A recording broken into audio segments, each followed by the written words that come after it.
अम्ब त्वाम् अनुसन्दधामि भगवद्गीते भवद्वेषिणीम्। ओम नमो भगवते वासुदेवाय। একটু আগে সন্দীপ বলছিল যে তিন রকম প্রকৃতির মানুষের সম্বন্ধে কথা হয়েছিল, দৈবী, আসুরী এবং আহ রাক্ষসী। তো এই সাত্বিক, রাজসিক, তামসিক। তো এই সাত্বিক প্রকৃতির ব্যক্তি যারা উপাসনা করেন, ভজনা করেন ভগবানের, তাদের কথা আমরা বলেছি, আরো বলতে হবে। 14 নম্বর শ্লোক যে আছে, সততং কীর্তয়ন্ত মাং যতন্তশ্চ দৃঢ়ব্রতাঃ নমস্যন্তশ্চ মাং ভক্তা নিত্যযুক্তা উপাসতে। এটা হয়েছে কমপ্লিট। এবং 15 নম্বর শ্লোক থেকে আমরা বলেছিলাম পরের দিন হবে, আমরা আলোচনা করেছি একটুকু। জ্ঞান যজ্ঞেন চ আপ্যান্নে যজন্ত মাম উপাসতে একত্বেন পৃথক্তেন বহুধা বিশ্বত মুখম। অর্থাৎ কিভাবে উপাসনা করে, উপাসনা একটা খুব ইম্পর্টেন্ট জায়গা আমাদের জীবন জুড়ে আছে, অতীত থেকে এখনো পর্যন্ত চলে আসছে। সে উপাসনা নিয়ে একটু সংক্ষেপে অথচ বিশেষভাবে আলোচনা করার কথা আগের দিন বলেছিলাম। তো এখন ভাবছি সেটা একটু আলোচনা করব। উপাসনার এখানে আমরা দেখব যে আমরা সপ্তম অধ্যায় পেয়েছি, যে আমরা দশম অধ্যায় দেখবো অর্জুন শ্রীকৃষ্ণকে বলবেন যে কেশু কেশু চভাবেশু চিন্তেয়সি ভগবান মায়, মানে কোথায় কোথায় কোন কোন ভাবে কোন কোন বস্তুতে তোমাকে উপাসনা করব, তোমাকে চিন্তা করব, ধ্যান করবো। এখানে চিন্তা করা, ধ্যান করা, উপাসনা করার কথা বলা হচ্ছে। তো সেই বিষয়ে বিস্তৃত বলবেন, মানে উদাহরণ দেবেন কোথায় কোথায় চিন্তা করবে। তার বিভূতি যোগ দশম অধ্যায় প্রায় বেশিরভাগ অংশ, সিংহভাগ জুড়ে আছে সেই উপাসনা, বিভূতি উপাসনা আর কি যোগ। তারপর আছে একাদশ অধ্যায়ে বিশ্বরূপ দর্শন যোগ, সেখানে দেখাবেন যে বিশ্বরূপে বহুধা বিশ্বতমুখম যেখানে পাচ্ছি আমরা এখানে এই 15 নম্বর শ্লোকে, সেটা আমরা দেখতে পাবো। এই উপাসনা বিষয়টা জানার আগে আমরা এই 4-5টা শ্লোক আছে যেটা সবটা উপাসনা কেন্দ্রিক, সেই শ্লোকগুলো আমরা একটু পড়ে নেব, পরের অর্থটা আমরা আলোচনা করবো। উপাসনার ব্যাপারটা আলোচনা করার পর অহং 16 নম্বর শ্লোক থেকে পড়ছি। অহং ক্রতুর অহং যজ্ঞ স্বদাহম অহম ঔষধম মন্ত্রহম অহমেবাজ্যম অহম অগ্নির অহম হুতম পিতাহম অস্য জগত মাতা ধাতা পিতামহঃ वेद्यं पवित्रमंकारं ऋक्सामयजो एव च गतिर्भर्ता प्रभु साक्षी निवास शरणं सुहित प्रभव फलय स्थानं निधानं निजमव्ययम् तपाम्यहम् अहं वर्षं निगृह्णामि सजामि च अमृतं च मृत्युस्य सदसच्च अहम अर्जुन। 16 থেকে 19 নম্বর শ্লোক পড়লাম আমরা। এটা বলতে গেলে 15 থেকে 19 নম্বর শ্লোকেই এই উপাসনা বিষয়টা বলছেন, তারই বিস্তার। মানে 15 যে বলেছেন নানাভাবে উপাসনা করা যায়, তারই বিস্তার এই 16, 17, 18, 19 এর মধ্যে উপাসনা বিষয়টা বলে বলে দিয়েছেন। আমাদের খেয়াল রাখতে হবে এখানে রাজবিদ্যা যোগ, এই অধ্যায়টা, সেখানে রাজবিদ্যার মধ্যে ঈশ্বরের সমস্ত রূপটাকে সেখানে ধরা হচ্ছে। তিনি সগুণ এবং নির্গুণ, অর্থাৎ তিনি তার সিক্রেট রহস্য, রাজবীজ যেটা বলা হচ্ছে, সেই সিক্রেট বা রহস্যটা তিনি উন্মোচিত করেছেন। এবং জ্ঞান পথেও তাকে পাওয়া যায়, অনুভব করা যায়, এবং ভক্তি পথেও পাওয়া যায়। সেই কারণে উপাসনা এই প্রসঙ্গগুলো আসছে। এবং শ্রবণ মনন নিধিধ্যাসন এগুলোও আমরা আগে আলোচনা করেছি। ওই সচেতন কীর্তন্ত বলতে গিয়ে অদ্বৈতবাদে যারা ব্যাখ্যা করেন তারা এটা বলেন যে সবসময় স্মরণ মনন করা, ওমকার জপ করা, শ্রবণ মনন নিধিধ্যাসন, যেমন বেদান্ত বাক্য শ্রবণ করা, এগুলো বলেছি আমরা। কিন্তু উপাসনা বিষয়টা সেভাবে বলা হয়নি।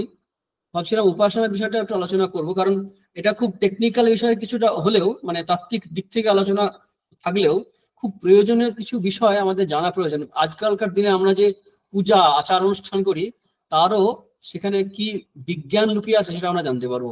তাই উপাসনা বিষয়ে আমরা একটু আলোচনা করব। আগের ক্লাস আমরা বলেছিলাম আসলে আমাদের সবটাই মন নিয়ে ব্যাপার। উপাসনায় সবচেয়ে বড় ভূমিকা যে নেয় সে হচ্ছে মন। কাজে অনেক সময় নেয় না। একটা কাজ অভ্যাস হয়ে গেলে দেখা যাবে আমরা সেই কাজটা আমাদের অভ্যাস বসে পড়ে যাচ্ছে, সেখানে মন দেওয়ার প্রয়োজন হয় না। কিন্তু উপাসনাটা, মানে উপাসনা বিষয়টি সবসময় আমাদের মনোযোগ ডিম্যান্ড করে, তাহলে উপাসনা হয় না, ভক্তি হয় না। পূজা হতে পারে মেকানিক্যালি, ফুল ফেলে দিলাম, এগুলো হতে পারে, কিন্তু উপাসনা বা ভক্তি এটা হয় না। ভক্তি উপাসনার মধ্যে পার্থক্য আছে, আমরা আলোচনা করব। তো আমাদের যে যে জীবনযাপন করি, তার সেখানে যে সুখ দুঃখ অনুভব হয় সেটা কিন্তু মনেই হয়। যদি শারীরিক সুখ পায় কোথাও, সেটাও কিন্তু মনে, অনুভবটা কিন্তু মনে হচ্ছে। আবার জাগতিক দিক থেকে, যে কোনো দিক থেকে, আর্থিক দিক থেকে হোক, সামাজিক দিক থেকে হোক, যে কোনো দিক থেকে আমরা দুঃখ পাই, যে দুঃখ পাওয়ার মাধ্যমটা কিন্তু আমাদের মন। ঠিক তেমনি উপাসনা যে করা হবে সেটাও কিন্তু এই মন দিয়েই, এবং আমাদের যে জ্ঞান হয়, আত্মজ্ঞান হয়, সেটাও কিন্তু মন, মানে মানে সবটাই মনের নির্ভর করছে, মানে everything take place in the mind only, মানে মনেই হয় সবকিছু। সেই মনের প্রস্তুতি তৈরি করাই আমাদের উপাসনা বা ভাবনা। উপাসনার একটা অর্থ করতে পারি, খেয়াল সাবধানে অবশ্য, ভাবনা। কারণ সব ভাবনা বা সব কল্পনাকে উপাসনা পর্যায়ে ফেলা হবে না। আমি হ্যারি পটারের চিন্তা করছি, কল্পনা করছি, বা আমি ভাবছি এটা একটা কম্পিউটার এসে আমার সামনে নাচছে, গান গাইছে, সচেতন হয়ে গেছে, এই ভাবনা কিন্তু নয়।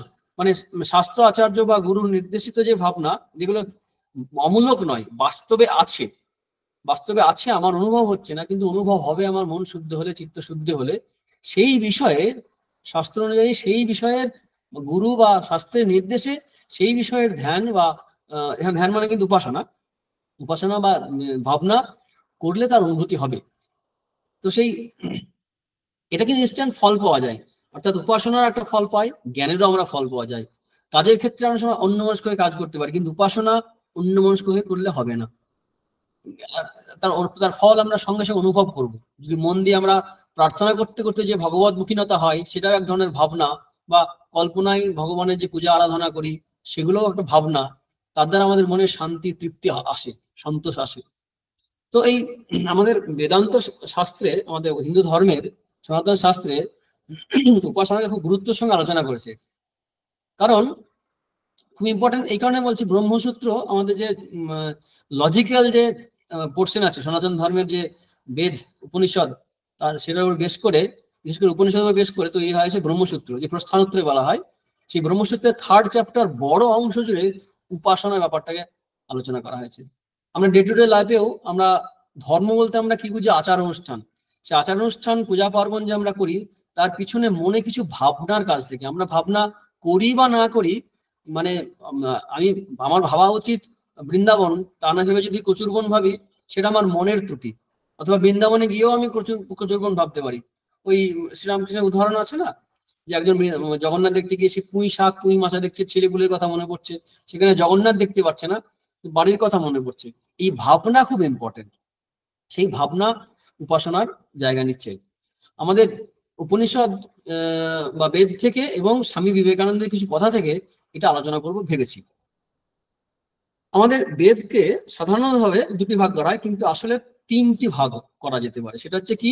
একটা হচ্ছে কর্মকাণ্ড, 2 হচ্ছে উপাসনা কাণ্ড, 3 হচ্ছে জ্ঞান কাণ্ড।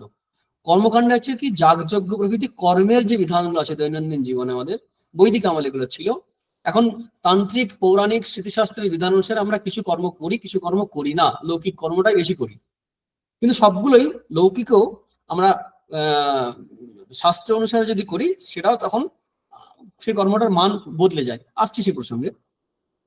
তো আমরা যে কর্মগুলো করছি, বৈদিক কর্ম বিশেষ করে করেছি, বা যেগুলো করা হয় এখন তান্ত্রিক বা পৌরাণিক মতে, আমরা অনেক সময় যাগযজ্ঞ, হোম, পূজা পার্বণ, আমাদের দশকর্ম ভান্ডার থেকে যে আইটেমগুলো পাওয়া যায়, যার দ্বারা আমরা বিবাহ থেকে শুরু করে জন্ম, সব যে শ্রাদ্ধ প্রভৃতি করা হয়, সবগুলোর মধ্যে একটা অনুষ্ঠান, একটা ভাবনা কাজ করে। সবগুলো উপাসনা, সবগুলোর সঙ্গে একটা উপাসনা যুক্ত আছে, একটা ভাবনা যুক্ত আছে। কিন্তু সব উপাসনা কিন্তু ভক্তি নয়। আসবো সেই প্রসঙ্গে আমরা।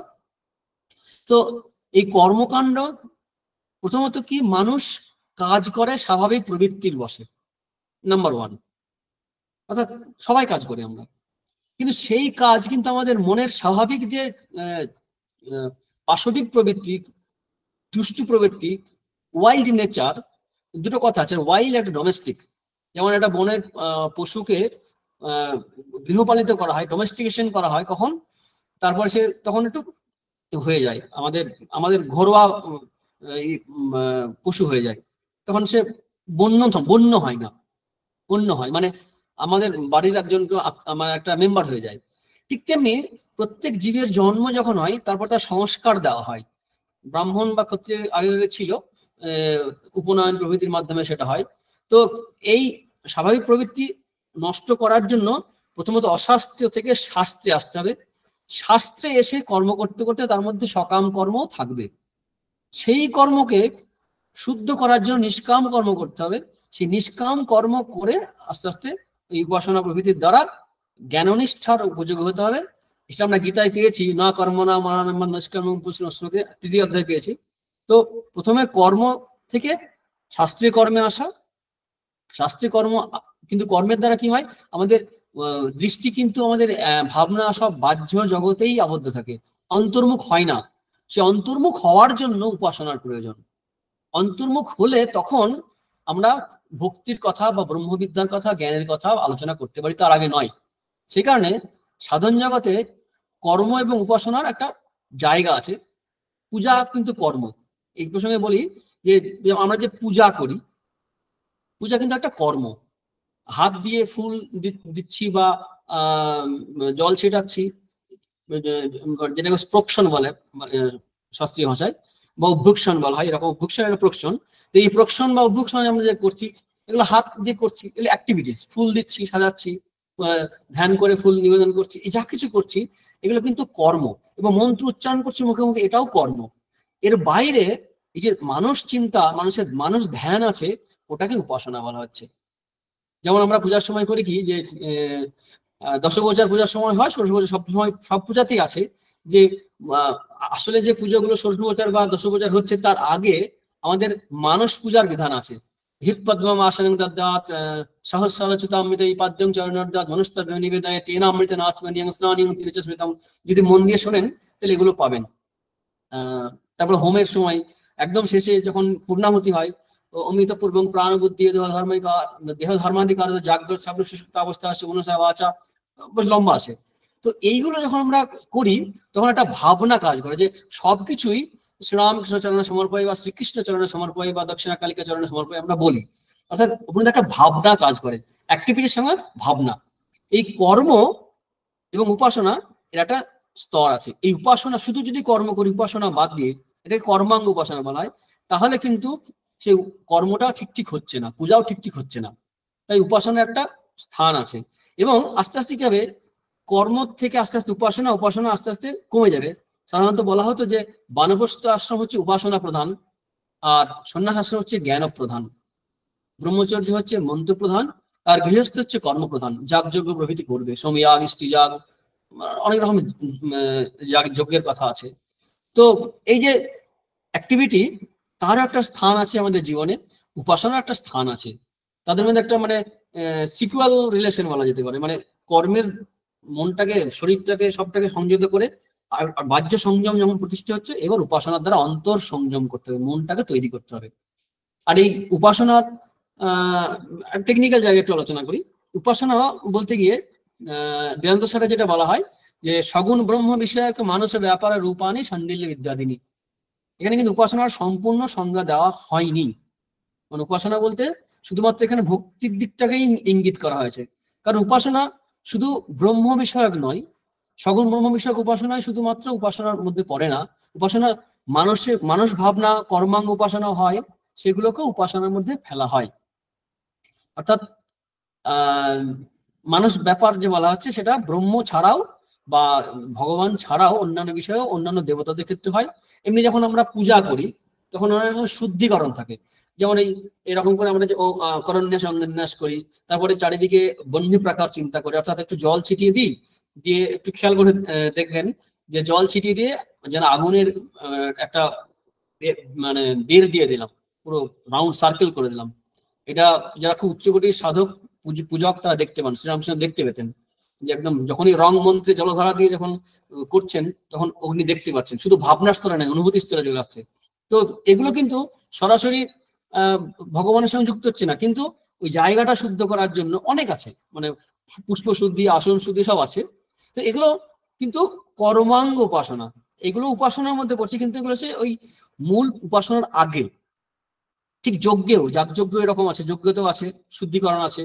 ওই বেলপাতা, আমরা এখন যেটা তান্ত্রিক বা পৌরাণিক মতে যেগুলো হয়, কিছুটা বৈদিক মতে, তো সেখানে আমরা ওই শুদ্ধকরণ গুলো করি ওই ওইভাবে আর কি। মানে একটা ভাবনা ওখানে দেওয়া আছে, ওই ভাবনা বাদ দিলে উপাসনা কিন্তু কমপ্লিট হচ্ছে না, সেগুলো উপাসনার মধ্যে পড়ে। কিন্তু এখানে বেদান্ত সারে যেটা বলা হচ্ছে, সদানন্দ যেটা বলছেন, যে সগুণ ব্রহ্ম বিষয়ক যে মানস ব্যাপার, মানে মেন্টাল অ্যাকশন, সেটাকেই বলা হচ্ছে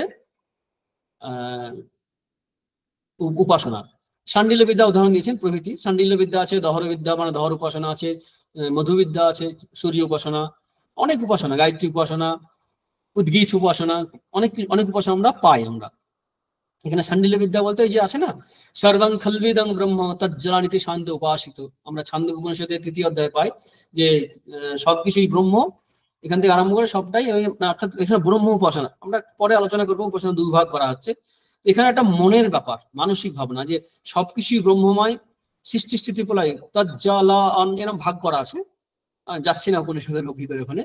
তো এটা শাণ্ডিল্য ঋষির বক্তব্য, যে শাণ্ডিল্য বিদ্যা বলা হয়, শাণ্ডিল্য বিদ্যা যে উপাসনাটা, এটা ব্রহ্ম উপাসনা, এটা মানসিক ব্যাপার। এটাকে বহুদিন ধরে ব্রহ্ম বিষয়ের যে ভাবনা হবে, এতটাই ভাবনা হবে যে মনে হবে যেন উপাস্য উপাসক কাছাকাছি এসে গেছে। উপাসনার অর্থই তাই। উপ মানে হচ্ছে নিকটে, মানে সমীপে, আর আসন, উপাসনা আসন বিষয়টা আছে, মানে স্থান, মানে অবস্থান করছে। এখানে কতদিন মধ্যে উপাসনা চলবে না, ধ্যাতা ধ্যেয় এবং ধ্যান যে বিষয়টা চলছে, অর্থাৎ উপাস্য উপাসক এবং এদের দুজনের মধ্যে যে চিন্তা চলছে, ভাবনা চলছে, যতদিন একত্ব বোধ হচ্ছে ততদিন পর্যন্ত চলবে। আর এটা যখন দীর্ঘস্থায়ী হবে তখন সেটা সমাধিতে পরিণত হবে। এই যে উপাসনা, এই উপাসনার সঙ্গে কর্মের পার্থক্য আমরা আগেই বললাম, যে কর্ম হচ্ছে শারীরিক এবং বাচিক, অর্থাৎ ভার্বাল এবং ফিজিক্যাল অ্যাক্টিভিটি। সেদিক থেকে পূজা বা মন্ত্রোচ্চারণ আমরা বললাম যে কর্মের মধ্যে পড়ছে। কিন্তু যদি মনে মনে যদি আমি ফুল তুলে ভগবানকে দিচ্ছি, মনে মনে কোনো মন্দিরে গিয়ে যা করছি, সেটা কিন্তু উপাসনা হয়ে যাবে। সেখানে কিন্তু আর সেটাকে কর্ম বলা যাবে না, কারণ ওটা মেন্টাল অ্যাক্টিভিটি হচ্ছে, মানুষ ব্যাপার।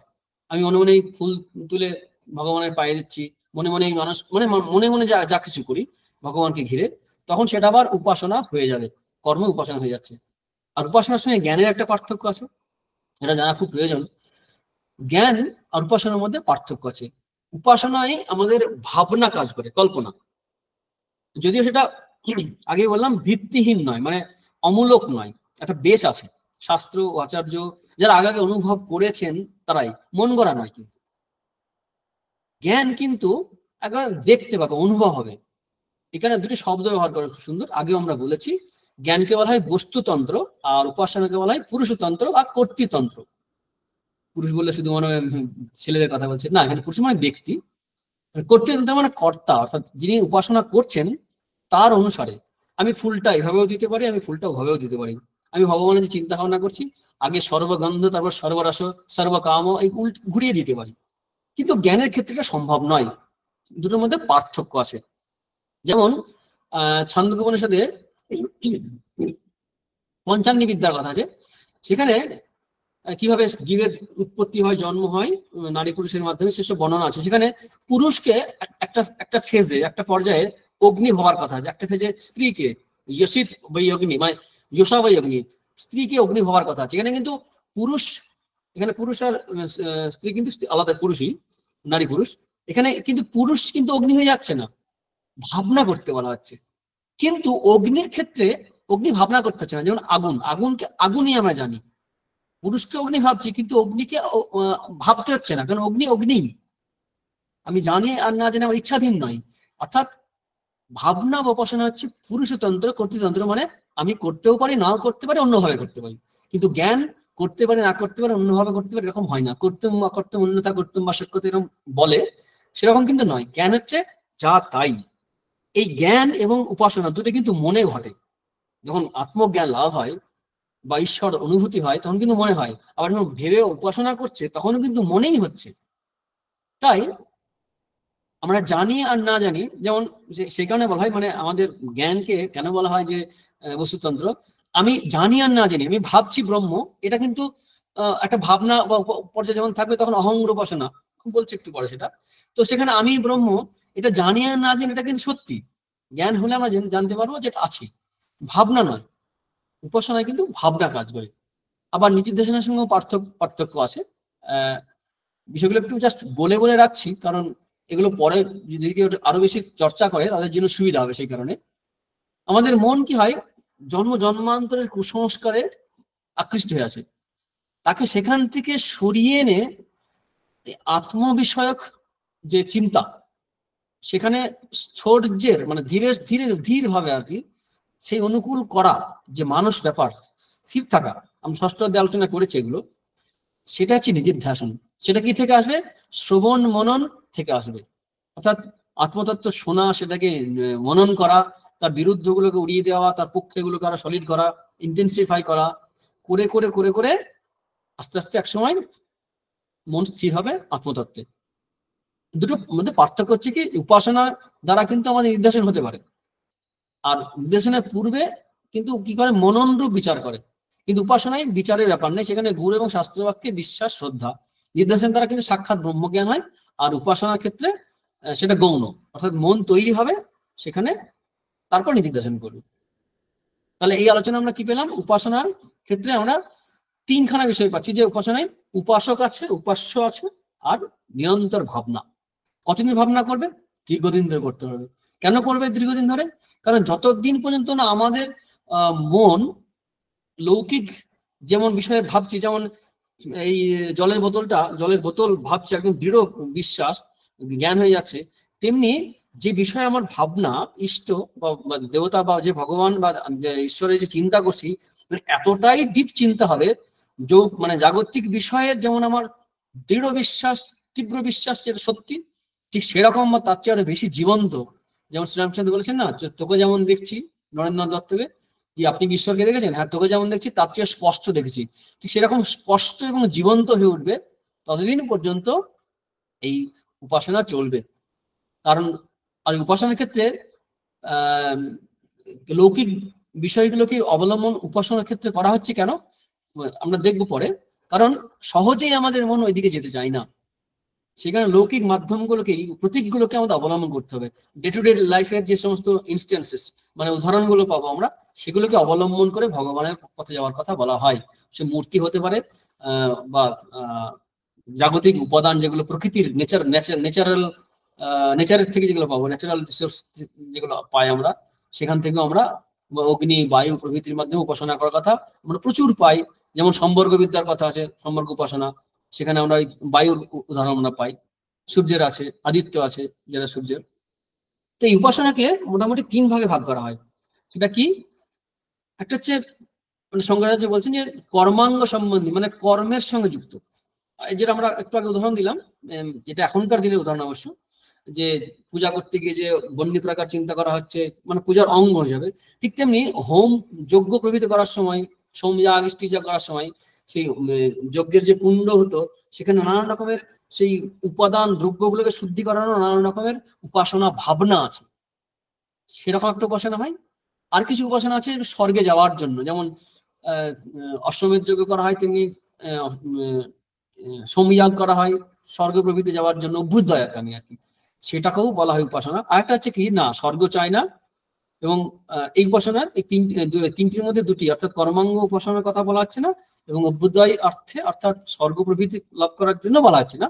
সগুণ ক্রমে উপাসনা, যেটা আমরা বেদান্ত স্যারের উল্লেখ করলাম, ওই শাণ্ডিল্য বিদ্যা, এই সর্বং খল্লিদং ব্রহ্ম তজ্জলানিতে ছন্দবাসিত,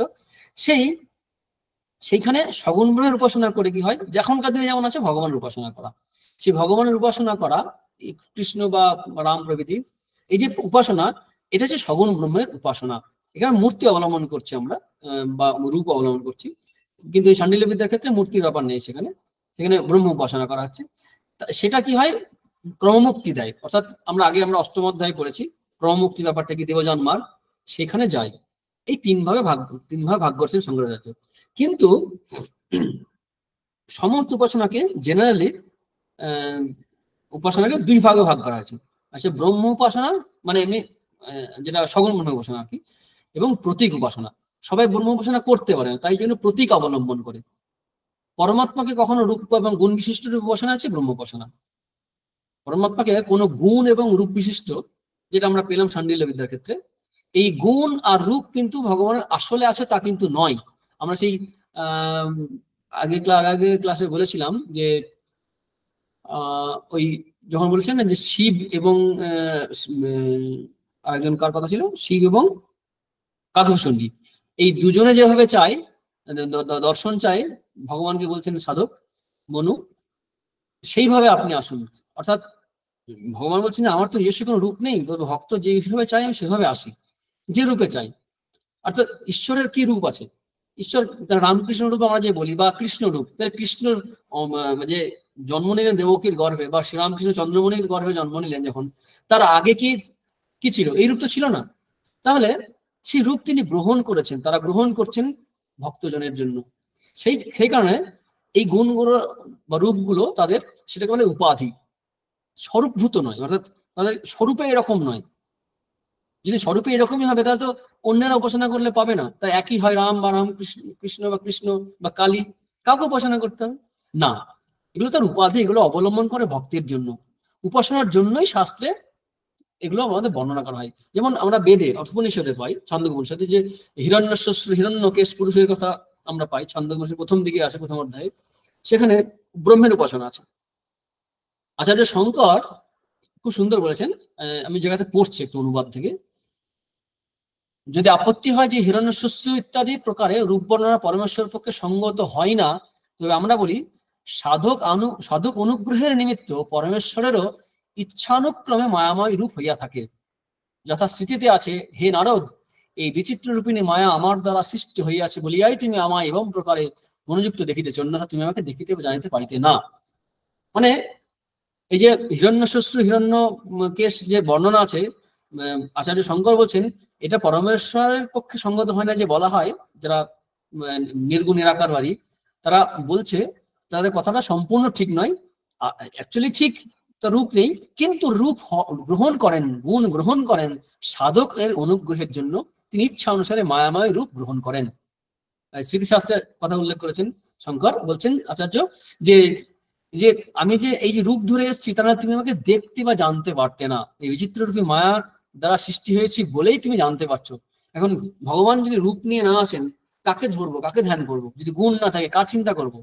এই কারণে আমরা শাস্ত্রে দুরকমই পাই। যেমন কঠোপনিষদ আছে, অশব্দম স্পর্শম রূপম, এভাবে যে বর্ণনা আছে, সেখানে নির্বিশেষ পরমেশ্বরের বর্ণনা আছে, সেখানে কিন্তু উপাসনা করা কঠিন, কারণ তার বর্ণনা যা আছে নীতি নীতি করে কিছু পাওয়া যাচ্ছে না। বৃহদারণ্যক উপনিষদে আছে এরকম অনেক, অস্তুলম এতেও পাবো আমরা, অনেক বর্ণনা আছে। আবার ছান্দোক্য উপনিষদের শাণ্ডিল্য বিদ্যার যে কথা বলছিলাম, সেখানে সর্বকর্মা সর্বকাম সর্বগন্ধ সর্বরূপ সর্বরস এগুলো আছে। ওই যে শুরু হচ্ছে যেখানে সর্বং খরিদং ব্রহ্ম। তো এখানেও আমরা কিছু বিশেষণ বা বৈশিষ্ট্য পাচ্ছি যার দ্বারা উপাসনা করতে পারি। এই হচ্ছে ব্রহ্ম উপাসনা। আর প্রতীক উপাসনা কি? প্রতীক উপাসনা প্রতীকের মাধ্যমে, এটা দুই ভাবে হয়। একটা হচ্ছে কি, মানে কোনো একটা বস্তুর মধ্যে, এখানে আমার কাছে কি আছে, গীতায় আছে না, গীতাটা বাদ দিই, এই স্টেপলার অফিসে আছি তো, এই কোন একটি বস্তুর মধ্যে অন্য একটা বস্তুর চিন্তা বা ভাবনা করা, অথবা কোনো ছবির মধ্যে কোন একটা ছবি আছে, সেই ছবিতে ভগবানের চিন্তা করা। এই যে একটা বস্তু অধিষ্ঠান আর একটা অধিষ্ঠেয়, মানে মানে আরোপ করা হচ্ছে, এই যে অধিষ্ঠান যার আরোপ করা হচ্ছে, আরোপ বা অধিষ্ঠেয়, এই দুটোর ব্যাপার। অর্থাৎ শালগ্রাম শিলায় যেমন বিষ্ণুর উপাসনা করা হয়, বা শিবলিঙ্গে বিষ্ণুর উপাসনা করা হয়। শালগ্রাম শিলা তো বিষ্ণু নয়, কিন্তু শালগ্রাম শিলায় আমরা ভগবান বিষ্ণুর উপাসনা করি। রামশিলা পাওয়া যায়, শ্রীরামচন্দ্রের উপাসনা করি। ঠিক তেমনি এখানে যে উপাসনা হচ্ছে, এটা কিন্তু বিষ্ণু নয়, কিন্তু সেই শিলাতে উপাসনা করছি বিষ্ণুর, রামশিলা বা বিষ্ণু শিলা, মানে শালগ্রাম শিলা, বা বানেশ্বর শিবে যে আমরা বানেশ্বর শিবের উপাসনা করি শিবলিঙ্গে। সেই যে এখানে কিন্তু মানে এখানে কিন্তু কোনো ছবি বা মূর্তি নেই, যেখানে অধিষ্ঠান এবং অধিষ্ঠেয় মানে আরোপের মধ্যে গুণগত কোনো সাদৃশ্য নাই। মানে কোথায় শালগ্রাম শিলা, তার সঙ্গে বিষ্ণুর কোন রিলেশন আছে, শিবের সঙ্গে শিবলিঙ্গের কি রিলেশন আছে? সাধারণ দৃষ্টিতে বিচার করলে কিছুই পাওয়া যাবে না, একটা পাথর একটা শেপ নিয়ে আছে, তাই না? তো সেরকম সেখানে সাদৃশ্য নয়, তবু উপাসনা করা হচ্ছে, তাকে অধ্যাস প্রতীক উপাসনা বলছে। উপনিষদেও আছে, বেদে আছে, মন আদিত্য এগুলোতে ব্রহ্মের উপাসনা করা হয়। আবার গুণগত সাদৃশ্য যদি থাকে, মানে অনেকটা যেন মিলে যাচ্ছে, যদিও একবার নয়, মানে একেবারে যেমন আমি বললাম এইটাই ভারতের মানচিত্রের সম্ভব নয়, কিন্তু ভারতের মানচিত্র অরিজিনালি পাওয়া যায়। সেই মানচিত্রে যখন আমরা উপাসনা করছি, মানে মানচিত্রে যখন ভারতের কথা বলছি তখন অনেকটা কাছাকাছি, এটাকে বলা হয় সম্পদ উপাসনা। অর্থাৎ সেখানে মিল আছে, অধ্যাস প্রতীক উপাসনায় কোনো মিল নেই, মানে সারগ্রাম শিলা বা বিষ্ণু শিলার মধ্যে বা এর মধ্যে আমরা শিবের বা বিষ্ণুর পূজা করছি, উপাসনা করছি। আর যেমন প্রতিমা, মানে শিবের প্রতিমা, বিষ্ণুর যে প্রতিমা, শঙ্খচক্র গদা পদ্ম ধরে নারায়ণ বিষ্ণু, তার যে উপাসনা করছি বা মূর্তিতে, এটা হচ্ছে সম্পদ উপাসনা। সম্পদ উপাসনা হচ্ছে কি তাহলে, যেখানে গুণগত সাদৃশ্য আছে, মানে যেরকম বর্ণনা আছে শাস্ত্রে, তার 4 হাত 4 পা এরকম আমাদের ছবিতে বা মূর্তিতে সেটা আমরা তৈরি করি, সেখানে আমরা উপাসনা করি। আবার একটা পার্থক্য হচ্ছে কি, যে সম্পদ উপাসনায় কি হয়, সেখানে মূর্তির থেকে ভগবানই প্রধান হয়ে দাঁড়ায়, কিন্তু সেই ভগবানের ভাবনা ভগবানের চিন্তাই করা হয়। আর অধ্যাস উপাসনার ক্ষেত্রে কি হয়, অধ্যাস প্রতীক উপাসনায় সেখানে খুব প্রমিনেন্ট হয়ে যায়, কিন্তু ওই পাথর বা শিলা সেটা সেই প্রমিনেন্ট হয়ে যায়। এই দুটো পার্থক্য আছে। মানে অধ্যাস উপাসনার অধিষ্ঠানেরই প্রাধান্য, তাই চিন্তনীয়, মানে সেটাকেই চিন্তা করতে হবে। আর আরোপ্যটি তথা অপ্রধান বলছেন এখানে, ঠিক তেমনি সম্পদ উপাসনায় অধিষ্ঠানটি অপ্রধান, আদিষ্টি অর্থাৎ যে ভগবানের মূর্তি, সে ভগবান হচ্ছে প্রধান। অর্থাৎ এই মূর্তিতে কিন্তু আমরা মূর্তির পূজা করি না, খেয়াল রাখতে হবে। আমরা হিন্দুরা সনাতন ধর্মে কখনো মূর্তি পূজা নেই, মূর্তির পূজা করা হয় না, মূর্তিতে ভগবানেরই পূজা করি আমরা সব সময় সব জায়গায়। আমরা বিখ্যাত ঘটনা জানি, ওই যখন স্বামীজি ভ্রমণ করছিলেন, রাজা মঙ্গল সিং এর যখন বলেছিলেন আমি মূর্তি পূজা বিশ্বাস করি না, তখন বললেন না যে, ছোট্ট করে কাহিনীটা বলি, যে বললেন যে দেওয়ানজিকে বললেন যে ওই ছবিটা কার, যে রাজা মশাই নিচে নিয়ে আসুন, বলছে থুতু ফেলুন। বলছে কি এটা থুতু ফেলবো? বলছি কেন, এটা তো কাগজ, কাগজ হলেই বল, এতে তো মানে রাজাকে মনে করিয়ে দিচ্ছে। তখন স্বামীজি বলেন দেখেছেন, এখানে আপনি নেই অথচ একভাবে আছেনও, কারণ এখানে অসম্মান করা মানে আপনার কি অসম্মান করা হচ্ছে। তেমনি সেটা হচ্ছে মূর্তি পূজার রহস্য, সেখানে স্বামী সেভাবে আধুনিকভাবে যুক্তি দিয়ে বোঝালেন। ঠিক আমরাও যখন প্রতিমাতে বা শালগ্রাম শিলা প্রভৃতিতে সম্পদ হোক বা অধ্যাস উপাসনা হোক করি, তখন কিন্তু আমরা ভগবানের উপাসনা করি, আমরা শিলার উপাসনা করছি না। সে হোক অধ্যাস প্রতীক উপাসনা, হোক সম্পদ উপাসনা, সম্পদ প্রতীক উপাসনা, দুটি ক্ষেত্রেই। এই দুটি, আরো অনেক উপাসনা আছে, সম্পর্ক উপাসনা, দহর উপাসনা বললাম, সেগুলো বলছি না। এই দুটি খুব আমাদের দৈনন্দিন জীবনে আমরা সংস্পর্শে আসি বলেই এই দুটি আলোচনা করলাম। আরেকটি উপাসনা আছে অহংর উপাসনা, এটাও জানা প্রয়োজন আছে আমরা, কারণ এই যে শ্লোক 15 নম্বর শ্লোক সেখানে আমরা পাবো। অহংর উপাসনা কিরকম, যে আমাদের যে যখন আমরা পূজা করি, যারা পূজা করে তারা জানে, তো সেখানে আমাদের সোহম ভাবনা করতে হয়, করে ওই হৃদয়ে একটা ফুল রেখে সেখানে ওই আংঘ্রিং ইরাংলাং এবং সং সং সং হো হংস এরকম করে আছে, শ্রীরামকৃষ্ণ পূজার ক্ষেত্রে হয়, কালীর ক্ষেত্রে এরকম কালী মন্ত্র, দক্ষিণা কালিকা। তো এই নিজেকে দেবতাময় ভাবনা করা, মানে আমি সেই, ঠিক সেরকম আমাদের আছে এরকম, যে তং, মানে ব্রহ্মসূত্রের ভাষ্য থেকে বলছে একটা লাইন, তং বা অহম অস্মি ভগবতী দেবতে অহং বা তমসি, অর্থাৎ তুমি আমি, আমি তুমি, ব্রহ্মকে অহং অর্থাৎ জীবাত্মা রূপে, আর অহংকে ব্রহ্মরূপে উপাসনা করার নাম হচ্ছে অহং গ্রহ উপাসনা। অহং, এই আমির কে অবলম্বন করা, এই আমার মধ্যে ভগবান উপাসনা। বাইরের ক্ষেত্রে কি হচ্ছিলাম, কোনো শিবলিঙ্গ বা কোনো মূর্তিতে করছিলাম, এখানে আমি সেখানে অবলম্বন হয়ে যাচ্ছি। অর্থাৎ এই জীবাত্মাকেই ব্রহ্ম এবং ব্রহ্মকে জীবাত্মা, এই যে ভাবা, এটা হচ্ছে অহংগ্রহ উপাসনা। এটা জ্ঞানযোগ্য। কোনো ভাষ্যকার টিকাকার এটাকেই জ্ঞানযোগ্যের কথা বলছেন এই 15 নম্বর শ্লোকে। বিশেষ করে মধুসূদন সরস্বতী এইভাবে আলোচনা করার চেষ্টা করেছেন।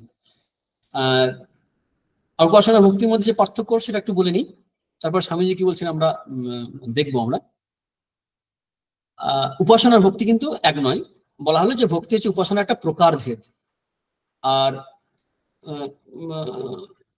ভক্তি হচ্ছে ভগবান সম্বন্ধে প্রযোজ্য। এটা নিয়ে অনেক সময় কি সগুণ উপাসনা করতে গিয়ে আমরা সকাম উপাসনা করি, মানে কামনা বাসনা রাখি। সেই কামনা বাসনা কিন্তু কখনোই বলা হচ্ছে না সেটা ঠিক ঠিক ভক্তি। মানে ভক্তি শব্দের ঠিক ঠিক অর্থ ধরতে গেলে যে ভগবানকেই চাই, ভগবানের থেকে কিছু চাই না, এই মানসিকতা আসবে। আমরা কি হয়, ভগবানকে পূজা করি, উপাসনা করি, আমরা অনেক আলোচনাগুলো করেছি অন্যান্য অধ্যায়ে, যে দেবতা রূপে তার কাছ থেকে জাগতিক কিছু লাভ করার জন্য। দোষের নয়, এগুলো খারাপ নয়, নিশ্চয়ই ভালো। কিন্তু ভক্তি শব্দের শ্রেষ্ঠ অর্থ ধরতে গেলে, true sense of the term, ভক্তি বলতে গেলে সেখানে ভগবানকেই চাই, এবং যে ক্রমমুক্তির পথে দেবযান মার্গে মুক্তির কথা যেগুলো আমরা অষ্টম অধ্যায়ে আলোচনা করেছি, বিস্তৃত আলোচনা করেছি, সেই সেখানে সেটা হচ্ছে ভক্তি।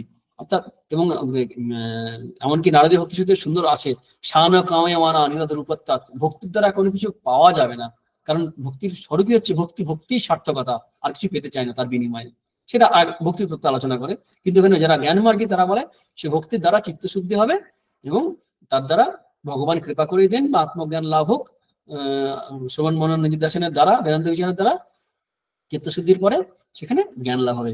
তাহলে উপাসনার সঙ্গে ভক্তির পার্থক্য আছে। উপাসনা হচ্ছে অনেক বিস্তৃত, ভক্তি কিন্তু ভগবান মানে সম্বন্ধীয়, ভগবত সম্বন্ধীয়, এটা আমাদের খেয়াল রাখতে হবে। আর ভক্তির বিকাশ আমরা খুব ভালোভাবে দেখতে পাই উপনিষদে, এই উপাসনা। কিন্তু ভক্তি তত্ত্বের আলোচনা খুব বেশি আমরা পাই, খুব বেশি পাই আমরা গীতায়, বিশেষ করে পাই শ্রীমদ্ ভাগবতম, ভাগবত পুরাণ যেটা আছে, অন্যান্য পুরাণেও আমরা আছে, সেখানে একদম ফুলে ফলে ভরে উঠেছে। গীতাতেও আমরা ভক্তি তত্ত্বের পাই, যেটা এটা হচ্ছে গীতার একটা স্পেশালিটি, বিশেষত্ব। উপনিষদে সেভাবে পাই না। উপাসনার অনেক রকমের উপাসনা আছে, ছান্দোগ্য, বৃহদারণ্যক, তারপরে কেনোপনিষদ, প্রায় সব উপনিষদে একটা উপাসনা থাকে। ছান্দোগ্য উপনিষদে প্রথম 5টা অধ্যায়ে উপাসনা নিয়েই আলোচনা আছে। এই উপাসনা এখন বেশিরভাগই চলে না, ব্যবহার হয় না। হোম যজ্ঞগুলোও এখন তান্ত্রিক এবং পৌরাণিক ফর্মে চলে এসছে, কিছু কিছু ওইগুলো ফলো করা হয়, তো সেগুলো এখন চলে না। এখন সব তার থেকে অবশ্যই ভালো ভালো উপাসনা এসে গেছে, গুরু মন্ত্র দিচ্ছেন, ইষ্ট রূপ আছে, ধ্যান করা যায়। আরো যে দেবদেবী, পৌরাণিক যে দেবদেবী আছে, কালী, দুর্গা, রাম, শ্রীকৃষ্ণ, চৈতন্য মহাপ্রভু, শ্রীরামকৃষ্ণ, অনেক অনেক আমরা পেয়ে যাচ্ছি। কিছু কিছু একদম ঐতিহাসিক ভাবেই পাচ্ছি, কল্পনা করার ব্যাপার নেই, একদম রেডিমেড, যেমন শ্রীরামকৃষ্ণের ছবি পাই আমরা, শ্রী মায়ের ছবি পাই, তো এরকম। তো সেই ভক্তির বিকাশটা পরবর্তীকালে হয়। উপাসনার ফল উপাস্য সাক্ষাৎকার হবে।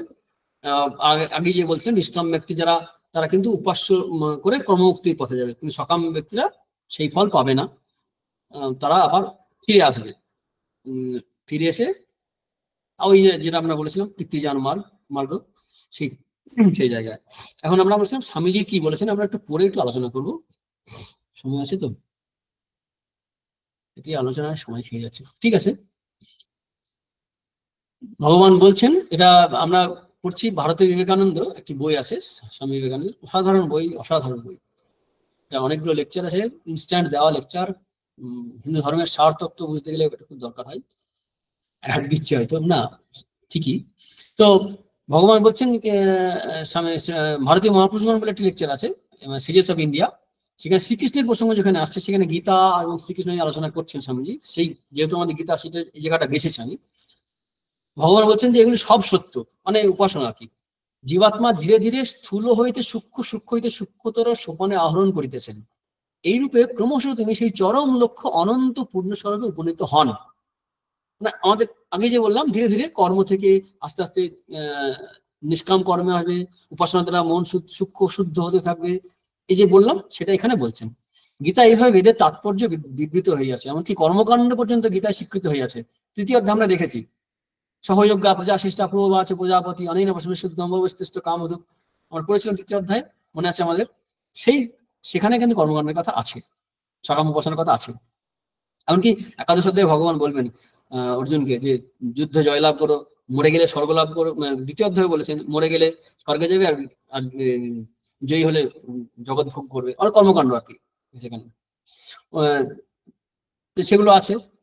সাক্ষাৎ হবে না হলে গণ হয়ে মুক্তি সহায় কর্মকাণ্ড, কারণ জীবাত্মাকে এগিয়ে নিয়ে যাচ্ছে আস্তে আস্তে, অর্থাৎ অশাস্ত্রীয় কর্ম থেকে শাস্ত্রীয় কর্মে আসবে, এবার পরপর এগোবে। তারপর স্বামীজি বলছেন অতএব উহাও সত্য, মানে কর্মকাণ্ড। মূর্তি পূজাও সত্য, সর্বপ্রকার অনুষ্ঠান ক্রিয়াকলাপও সত্য, শুধু একটি বিষয় বিষয় লক্ষ্য রাখতে হবে, চিত্তশুদ্ধি, যেটা আমাদের সমস্ত শাস্ত্র এটাই টার্গেট, যে মন শুদ্ধ হলেই সর্বত আমরা তো যা তাই আছি, ব্রহ্ম হতে হবে না, ব্রহ্ম আছি, ভগবানও দৃষ্ট হয়। আমাদের ভিতরে প্রেম ভক্তি নেই বলি, প্রেম ভক্তি আছে। স্বামী বিবেকানন্দ বলছেন যে আমাদের মধ্যে প্রেম ভক্তি আছে, কিন্তু কামকাঞ্চনে ময়লা জমা আছে বলে আমরা সেই ভক্তির বিকাশ হয় না, সেই প্রেমের বিকাশ হয় না। তারপর স্বামীজি বলছেন যদি হৃদয় শুদ্ধ কপট হয় তবে উপাসনা সত্য হয়, এবং আমাদেরকে চরম লক্ষ্যে লইয়া যায়। আর এইসব বিভিন্ন উপাসনা প্রণালী সত্য, কারণ সত্য না হইলে এগুলো সৃষ্টি হইলো কেন? আধুনিক অনেক ব্যক্তির মত বিভিন্ন ধর্ম সম্প্রদায় কতগুলি কপট ও দুষ্টু লোকে চালু করিয়াছে, তাহারা কিছু অর্থ লালসা এইসব সকল ধর্ম সম্প্রদায় সৃষ্টি করে। এই কথা একেবারে ভুল। স্বামীজি বলছেন এগুলো একদম ভুল, তা কিন্তু নয়। তাদের ব্যাখ্যা আপাতত যত যুক্তিযুক্ত মনে হোক না কেন, স্বামীজি বলছেন এগুলো কিন্তু ওই জন্য সৃষ্টি হয়নি। খুব সুন্দর একটি বাক্য আছে, জীবাত্মার স্বাভাবিক প্রয়োজনেই ওগুলির অভ্যুদয় হইয়াছে। অর্থাৎ আমাদের প্রয়োজনেই এই উপাসনার পদ্ধতিগুলো, বিভিন্ন যে উপাসনা তৈরি হয়েছে, এবং ভগবান যে বলবেন আরো অধ্যায় জুড়ে পরপর বলবেন, সেখানে কিন্তু আমাদের প্রয়োজন। অর্জুন নিজেই প্রশ্ন করবেন যে কোথায় কোথায় তোমাকে উপাসনা করবো, কিভাবে চিন্তা করবো, বলো আমাকে। সেরকম বলবেন, বিষয়ের উপর দেখাবেন। স্বামীজি বলছেন জীবাত্মার স্বাভাবিক প্রয়োজনে এগুলোর অভ্যুদয় হয়েছে। এটা কিন্তু ইংরেজি লেকচারের বাংলা অনুবাদ। বিভিন্ন শ্রেণীর মানবের ধর্ম পিপাসা চরিতার্থ করিবার জন্যই ওইগুলোর অভ্যুদয় হইয়াছে। সুতরাং মহাদের বিরুদ্ধে দায়া কোনো ফল নাই। কারণ মানুষ নানান রকমের মানুষ আছে, তো বিভিন্ন শ্রেণীর মানুষ আছে, তাদের যে ধর্ম পিপাসা অর্থাৎ আধ্যাত্মিক যে জিজ্ঞাসা, যে আকাঙ্ক্ষা, সেটার জন্য নানা রকমের পূজা পার্বণ অনুষ্ঠান উপাসনা প্রচলন হয়েছে। স্বামীজি বলছেন যেদিন সেই প্রয়োজন আর থাকিবে না, সেই দিনই সেই প্রয়োজনের অভাবের সঙ্গে সঙ্গে সেগুলো লোপ পাইবে। আর যতদিন প্রয়োজন থাকিবে ততদিন তোমরা যতই তীব্র সমালোচনা করো না কেন, যতই ওগুলির বিরুদ্ধে প্রচার করো না কেন, ওগুলি অবশ্যই থাকিবে। তরবারি বন্দুকের সাহায্যে পৃথিবী রক্তস্রোতে ভাসা দিতে পারো, কিন্তু যতদিন প্রতিমার প্রয়োজন থাকবে ততদিন প্রতিমা পূজা থাকিবেই থাকিবে। বুঝতেই পারছেন কিছু কিছু ধর্ম সম্প্রদায় আছে যারা প্রতিমা পূজার বিরুদ্ধে একদম একদম খোলা আন্দোলন করছে তরবারি বন্দুক ইত্যাদি দ্বারা। স্বামীজি বুঝিয়ে দিচ্ছেন এই বিভিন্ন অনুষ্ঠান পদ্ধতি ধর্মের বিভিন্ন সোপান অবশ্যই থাকিবে। আর আমরা ভগবান শ্রীকৃষ্ণের উপদেশ হইতে বুঝিতে পারিতেছি এগুলো কি প্রয়োজন। এটা গেল স্বামীজি এগুলো বলেছেন। ভক্তি রহস্য বলে একটি বই আছে, এরপরে ভক্তি রহস্য বলে স্বামীজির বাণী রচনার 4th খণ্ডে, সেখানে ভক্তি রহস্য একটা জায়গায় প্রতীক এবং বৈধিভক্তির প্রয়োজনীয়তা নিয়ে আলোচনা করছেন। সেখান থেকে আরেকটি জায়গা পড়ছি। স্বামীজি বলছেন এখানে আমরা সকলেই শিশু তুল্য, বয়সে বড় হইতে পারি এবং জগতের সব বই পড়িয়া ফেলিতে পারি, কিন্তু ধর্মরাজ্যে আমরা শিশু মাত্র। খেয়াল রাখতে হবে, এটা কিন্তু ধর্মের আধ্যাত্মিক ক্ষেত্রে বলা হচ্ছে। আমাদেরকে এখন নতুন করে আবার স্থূল বস্তুর মাধ্যমে সাধনা আরম্ভ করতে হইবে। আমাদেরকে মন্ত্র, স্তব, স্তুতি, অনুষ্ঠান আদি সহায়তা লইতে হইবে, এবং এইরূপ বাহ্য ক্রিয়াকলাপ সহস্র প্রকারের হইতে পারে। এই যে পূজা আর্চা অনুষ্ঠান বলা হচ্ছে, আধ্যাত্মিক উন্নতির জন্য আমাদের পূজা, আসনে বসা, জপ, ধ্যান, প্রার্থনা, সব এগুলো কিন্তু স্বামীজি বলছেন স্থূল বস্তুর মাধ্যমে সাধনা আরম্ভ করা। তারপর বলছেন যে এই অনুষ্ঠানগুলো কিন্তু অনেক রকমের হতে পারে, সবাইকে একই পথে চালানোর কোনো মানে হয় না। স্বামী শ্রীরামকৃষ্ণদেব এই প্রসঙ্গে বলছেন রুচিভেদ আর অধিকারী ভেদ। ওই উদাহরণ দিচ্ছেন, এক মায়ের 5 রকম ছেলে 5 রকম খাবার খায়, কেউ ঝালে ঝোলে অম্বলে, আবার রুচিভেদ পছন্দ করে যেটা, আবার কেউ পেটে যার যা সয় সেটা হচ্ছে অধিকারী ভেদ, যার যা পেটে সয়। তো সেই অনুসারে উপাসনা প্রণালীও নানান রকম হওয়া প্রয়োজন। তাই স্বামীজি বলছেন সকলের পক্ষে এক প্রকার উপাসনা প্রণালীর কোনো প্রয়োজন নাই। কতক লোক মূর্তি পূজায় উপকৃত হইতে পারে, কতক লোক নাও হইতে পারে। কতক লোকের ক্ষেত্রে মূর্তি বাহ্য পূজার প্রয়োজন হইতে পারে, মূর্তির বাহ্য পূজার প্রয়োজন হইতে পারে, কাহারও বা শুধু মনের মধ্যে ওইরূপ মূর্তি চিন্তার প্রয়োজন। যেমন ব্রাহ্ম সমাজে, ব্রাহ্ম ধর্ম ছিল যে মনোময় রূপ চিন্তা করা, সেখানে বাইরে কোনো মূর্তি বা দরকার হয় না। আমাদের ব্রাহ্ম ধর্ম তো হিন্দু ধর্মের যে একটা ভাবনা উপনিষদ, সেগুলো থেকে তো নেওয়া। তো উপনিষদে আমরা এরকম পাই যেখানে মনোময় কল্পনা, প্রচুর উপাসনা আছে। আমরা ছান্দোগ্য, বৃহদারণ্যকে অনেক জায়গায় পাই যেখানে বাইরের কোনো মূর্তির বা কোনো প্রয়োজন নেই। মূর্তি বা এমনকি অগ্নি প্রভৃতিরও প্রয়োজন অনেক জায়গায় নেই, দেখিয়েছে। কিন্তু যে ব্যক্তি নিজ মনের মূর্তির উপাসনা করে, সে বলে, যে ব্যক্তি নিজ মনের ভিতর মূর্তির উপাসনা করে সে বলে আমি মূর্তি পূজক অপেক্ষা উন্নত। মূর্তি চিন্তা যখন অন্তরে করা হয় তখনই ঠিক ঠিক উপাসনা হয়, বাহিরে মূর্তি পূজা করাই পৌত্তলিকতা, এরূপ ধর্মের বিরোধিতা করিব। এইটাই হচ্ছে আমাদের দ্বিচারিতা। আমি মূর্তি বাইরে পূজা করলাম দেখে যাচ্ছি, কিন্তু অন্তরে মূর্তির কল্পনা করছে, তাদের দোষের নেই। স্বামীজি বলছেন যে এটা ঠিক নয়। যখন কেউ মন্দির বা গির্জারূপ একটি সাকার বস্তু খাড়া করে, মসজিদও, সে উহাকে পবিত্র মনে করে, কিন্তু মূর্তিটি মনুষ্যাকৃতি হইলে সে উহা অতি ভয়াবহ মনে করে। অনেক আছে, অনেক ব্যক্তি আছে, অনেক নাস্তিক সম্প্রদায় আছে, অনেক বিভিন্ন ধর্মের মানুষের আছে যারা ধর্মের তত্ত্ব ঠিকঠাক বোঝে না। তার এক সময় এই বলে যে এই মানুষের মূর্তিতে মানুষের আকারে কেন, ছবি কেন? অতএব স্বামীজি বলছেন অতএব স্থূলের মধ্য দিয়ে অগ্রসর হইয়া নানাবিধ সাধন প্রণালী আছে, এগুলির মধ্য দিয়া ধীরে ধীরে অগ্রসর হয়ে আমরা শেষে সূক্ষ্মানুভূতি লাভ করিব। আবার একই প্রকার সাধন প্রণালী সকলের জন্য নয়। এক প্রকার সাধন প্রণালী হয়তো আমার পক্ষে উপযোগী, অন্য আর একজনের পক্ষে হয়তো অন্য প্রকার সাধন প্রণালী প্রয়োজন। প্রত্যেকটি সাধন প্রণালী যদিও চরমে একই লক্ষ্যে লইয়া যায়, তথাপি সবগুলি সকলের উপযোগী নয়। মনে রাখতে হবে, আমাদের সময় মনে হয় কি আমার যেটা ভালো লাগছে, আমি যেটা মানে আমার হেল্পফুল হয়েছে, সেটা অন্যের হতে পারে, নাও হতে পারে। সেখানে তো আমাদের গুরুদেবের যে মন্ত্র দেওয়া হয় দীক্ষায়, সেই সময় বলা হয় না অন্যদের না বলতে। সে হয়তো একটা টেম্পটেশন, আমার একটা প্রলোভন হবে যে আমি ওইভাবে করি না, আমাকে যা বলা হয়েছে সেটাই আমাকে করতে হবে, সেইভাবে আমাকে এগোতে হবে। ভালো হতে পারে, দুধও ভালো, ঘিও ভালো, চিকেন মটনও ভালো, কিন্তু একসঙ্গে খেলে শরীর খারাপ হতে পারে বা হজম না হতে পারে। সেই কারণে আমাদেরকে আমাদের সংস্কার, রুচি, এই দুদিক থেকে অধিকারিত্ব এই দিক থেকে বিচার করে আমাদেরকে সেই পথে চলতে হবে। বেটার গুরুদেব যে দীক্ষা হয়ে থাকে, গুরুদেব যেটা বলেছেন সেই অনুসারে চলাটাই ভালো। তাহলে বারবার চেঞ্জ করতে হবে না, অম্বল চাকা করে বেড়াতে হবে না। তাই স্বামীজি বলছেন, আমরা সাধারণত এই আর একটি ভুল করিয়া থাকি, আমার আদর্শ আপনার উপযোগী নয়, তবে আমি কেন জোর করিয়া উহা আপনার উপর চাপাইয়া দিবার চেষ্টা করিব। আমার মন্দির নির্মাণ প্রণালী বা স্তব পাঠ করার রীতি আপনার ঠিক ভালো লাগে না, তবে আমি কেন জোর করিয়া উহা আপনার উপর চাপাইতে যাইব। স্বামীজি বলছেন, পৃথিবী ঘুরিয়া আসুন, দেখিবেন বহু নির্বোধ ব্যক্তি আপনাকে বলিবে তাহার সাধন প্রণালী একমাত্র সত্য, আর অন্যান্য প্রণালীগুলি শয়তানি, এবং জগতের মধ্যে ভগবানের মনোনীত পুরুষ একমাত্র তিনিই জন্মিয়াছেন। প্রকৃতপক্ষে এই সকল সাধন প্রণালী সবগুলি ভালো এবং ধর্ম লাভে আমাদেরকে সাহায্য করে। আর মনুষ্য প্রকৃতি যখন নানাবিধ, তখন ধর্ম সাধনের বিভিন্ন প্রকার প্রণালীও প্রয়োজন, কারণ নেচার আলাদা আলাদা। এই বিভিন্ন সাধন প্রণালী যত প্রচলিত হয়, ততই জগতের পক্ষে মঙ্গল। এই আমাদের গোড়ামি থেকে মতুয়ার বুদ্ধি শ্রীরামকৃষ্ণ বলতেন, আমারটাই ঠিক, আমার প্রণালী, আমার ধর্মই ঠিক। আমার ধর্ম বলতে আমার সাধন প্রণালী, অ্যাকচুয়ালি অনুভূতিতে এক জায়গায় সব এক হবে, আমার ধর্মই ঠিক, আমার সাধন প্রণালী ঠিক। এইটাই গোড়ামি সৃষ্টি করে, এটাই থেকে ঝামেলা সৃষ্টি হয়। তাই বলছেন যে যত বাড়বে তত ভালো, কারণ বিভিন্ন সাইকোলজি, বিভিন্ন মেন্টাল সেটআপের মানুষ আছে, তারা তো সেইগুলো পেতে পারে। তাহলে কি হবে, একই মাপের জামা আছে, তো যার গায়ে হবে তাকে খালি গায়ে ঘুরতে হবে না, সেখানে বিভিন্ন মাপের থাকলে তো ভালো। স্বামীজি বলছেন, পৃথিবীতে যদি 20টি ধর্মবলে থাকে তবে খুব ভালো, যদি 400 ধর্মবলে থাকে তবে আরো ভালো, কারণ তাহলে অনেকগুলির ভিতর যেটি ইচ্ছা বাছিয়া লইতে পারা যাইবে, অধিকারী ভেদে এবং রুচি ভেদে। এই গেল স্বামীজির এবং স্বামীজির দুটি লেকচার থেকে, ভারতীয় বিবেকানন্দ এবং একটা ভারতবর্ষে দেওয়া লেকচার, এবং একটা এই যেটা বিদেশে দেওয়া লেকচার, ভক্তিযোগের উপর যেগুলো লেকচার দিয়েছেন, সেখান থেকে একটু আলোচনা করলাম। এখান থেকে আমরা উপাসনা এবং ভক্তিতত্ত্বের কিছু দিক, ভক্তিতত্ত্বের যে কিছুই আলোচনা করা হয়নি, উপাসনা বিশেষ কিছু করা হয়নি, তবু সংখ্যার একটা ধারণা আমরা করতে পারলাম যে উপাসনার ব্যাপারটা আসলে কি, কেন উপাসনা করি আমরা, কিভাবে আস্তে আস্তে মনটাকে তৈরি করতে হয়। সবকিছুর উদ্দেশ্য কিন্তু মনকে তৈরি করা। সেটা সেখানেই আমাদের আমাদের সার্থকতা আমরা খুঁজে পাবো। এবার আমরা শ্লোকগুলো আবার যদি আসি, দেখতে পাবো যে ভগবান কি বলছেন, যে 3 ভাবে যে উপাসনার কথা, আমরা 15 নম্বর শ্লোক পড়ি। 3টি উদাহরণ দিয়েছেন। জ্ঞান যজ্ঞেন চাপ্যেন যজন্ত মা উপাসনে একত্বেন পৃথক্তেন বোধা বিশ্বতমুখম।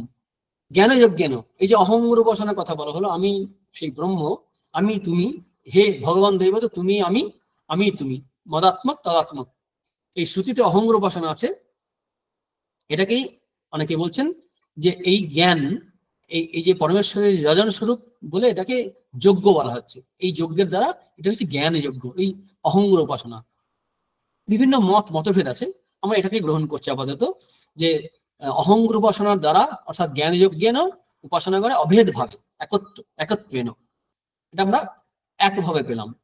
মানে উপাস্য উপাসকের অভেদ চিন্তা করে জ্ঞান যজ্ঞের দ্বারা একত্বেন, এই যে মাম উপাসতে, আমার উপাসনা বা চিন্তা করে, অর্থাৎ আমি সেই ভগবান, ভগবান আমি এক, আমি আর তুমি এক, এই ভেবে যে উপাসনা, অহঙ্গ উপাসনা। পূজা যারা করে তারা কিন্তু এটা রেগুলার করেন, আমরা জানি। আর কাছে পৃথকতেন, অর্থাৎ নানান ভাবে যার যার রুচি আছে। তখনকার অনুসারে, বেদ অনুসারেই বলা হচ্ছে। শঙ্করাচার্য খুব সুন্দর একটা লাইন পড়ছি, কেচিচ্চ পৃথকত্বেন আদিত্য চন্দ্রাদি ভেদেন স্বয়ং ভগবান বিষ্ণু আদিত্য রূপেণ, আদিত্যাদি রূপেণ অবস্থিত ইতি উপাসতে। মানে কেউ আলাদা হবে, মানে আদিত্য, চন্দ্র, আদিত্যকে সেই তিনি ভগবান বিষ্ণু, এই আদিত্যের মধ্যে ভগবান বিষ্ণু বা চন্দ্রের মধ্যে ভগবান বিষ্ণুকে উপাসনা করা, এই প্রতীক উপাসনা বললাম আমরা। সেরকম মনকে অনেক সময় বলা হয়, সেগুলো হচ্ছে পৃথকতেন, একত্বেন পৃথকতেন বহুধা বিশ্বত মুখম। বহুধা বিশ্বত মুখম মানে নানান ভাবে, সেটা দশম অধ্যায়ে আমরা গিয়ে পাবো। এখানে কিছু কিছু পাবো পরে যে তাকে নানানভাবে উপাসনা করা যায়, বিভিন্নভাবে। অ্যাকচুয়ালি উপাসনায় যদি আমরা উপাসনার মধ্যে ভগবত বুদ্ধি না আনি, সর্বব্যাপী না আনি, তাহলে কিন্তু সেই উপাসনা সাধারণ হয়ে যাবে। তাহলে এই যে শিবজ্ঞানে যে সময় কথা বলা হয়, সবার মধ্যেই তো শিবের উপাসনা করতে পারি, কিন্তু ভাবনা না থাকার জন্য মানুষ শিব হয়ে উঠছেন না, আমার কাছে আমার সাধনার সহযোগী হচ্ছে না। ঠিক তেমনি আবার পূজা করতে গিয়েও যদি মূর্তিকে মূর্তি ভাবি, মেকানিক্যালি ভাবি, তাহলে কিন্তু উপাসনা হয়ে উঠছে না। অর্থাৎ ভাবনা খুব ইম্পর্টেন্ট। তা সে মানুষের শিবজ্ঞানে জীবসেবাই করি, মানে নারায়ণ স্বরূপ হতে আসেন সেভাবেই করি, অথবা নরনারায়ণ সেবা যদি না করে যদি মন্দিরে মূর্তি বা ছবির মাধ্যমে বা শালগ্রাম সেনের মাধ্যমে পূজা করি, সেখানে যদি ভাবনা না থাকে, তাহলে কিন্তু ঠিক ঠিক উপাসনা হচ্ছে না। উপাসনার কথার অর্থই হচ্ছে যে ওই ভাবনা কাজ করবে। সিদ্ধার্থ স্বামী একরকম ভাবে ব্যাখ্যা করেছেন। তিনি বলছেন কি যে একত্বেন মানে হচ্ছে একমাত্র পরব্রহ্মই বিদ্যমান, এইরূপ পরমার্থ দর্শন রূপ অভেদ ভাবনা দ্বারা পূজা মানে উপাসনা করছে।